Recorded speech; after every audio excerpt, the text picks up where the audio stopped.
നമ്മൾ മലപ്പുറത്തേക്ക് പോവുകയാണെങ്കിൽ അവിടെ വീണ്ടും മഞ്ഞപ്പിത്ത മരണം ഉണ്ടായിട്ടുണ്ട്. കഴിഞ്ഞ കുറച്ച് ദിവസമായിട്ട് നമ്മൾ ഈ മഞ്ഞപ്പിത്തം പടർന്നു പിടിക്കുന്നതുമായി ബന്ധപ്പെട്ടുള്ള വാർത്തകളൊക്കെ കൊടുക്കുന്നുണ്ട്. ഇപ്പോൾ ഒരു മരണം സ്ഥിരീകരിച്ചിരിക്കുന്നു.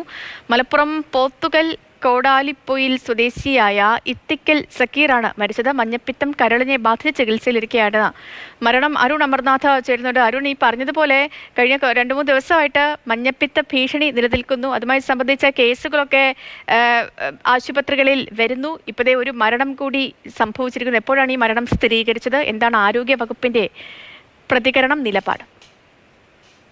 സേതു, ഒരാഴ്ചക്കിടെ ഇത് രണ്ടാമത്തെ ആളാണ് മഞ്ഞപ്പിത്തം ബാധിച്ച് മരിക്കുന്നത്. ഈ പോത്തുകൽ സ്വദേശിയായ സക്കീർ ദിവസങ്ങളായി ചികിത്സയിലായിരുന്നു. ഈ മഞ്ഞപ്പിത്തം കരളിനെ ബാധിക്കുകയായിരുന്നു. അങ്ങനെ ഗുരുതരമായി ഉള്ള ഒരു ചികിത്സയിലായിരുന്നു സക്കീർ ഉള്ളത്. ഈ പോത്തുകൽ മേഖലയെ പറ്റി പറയുമ്പോൾ ആദ്യം ഏതാനും 2 മാസങ്ങൾക്ക് മുമ്പ് വ്യാപകമായി ഈ മേഖലയിൽ മഞ്ഞപ്പിത്തം രോഗം പടരുകയുണ്ടായി. അന്ന് 11ഓളം പേര് മരണം സംഭവിക്കുകയും സാഹചര്യം ഉണ്ടായിരുന്നു. വീണ്ടും അതിന്റെ ഒരു 2ാം ഘട്ടം എന്നോണമാണ് ഈ മേഖലയിൽ ഇപ്പോൾ ഒരാഴ്ചക്കിടെ രണ്ടാമത്തെ ആളാണ് മരിക്കുന്നത്. അത് ഒരു ആശങ്കാജനകമാകുന്ന ഒരു സ്ഥിതിവിശേഷം നിലവിലുണ്ട്.